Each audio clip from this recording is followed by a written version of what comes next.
Today, I'll walk you through how to use the Google Maps Saved Lists feature, even if you're a total beginner or just need a quick refresher. By the end of this guide, you'll know exactly how to save your favorite places so you can easily find them later.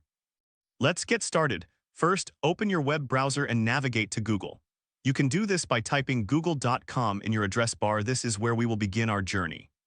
Once you're on the Google homepage, look for the grid icon in the top right corner. This is the Apps button. Click on it. This will reveal a drop-down menu with various Google services. Now from this menu, find and click on Maps. This will take you directly to Google Maps where all the magic happens. Don't worry if your dashboard looks slightly different. Google often updates its interface. Next, you'll want to find the place you want to save. You can do this by typing the name of the location in the search bar at the top of the page.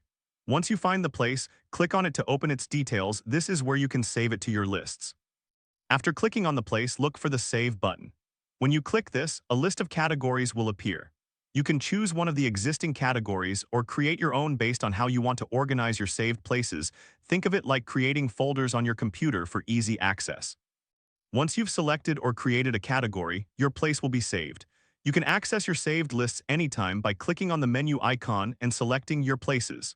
This feature is a great way to keep track of all the spots you want to visit or remember. And there you have it.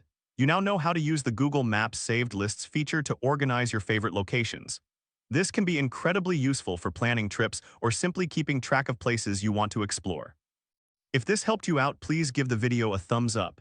If you run into any issues, leave a comment below. Subscribe for more actionable guides. Thanks for watching.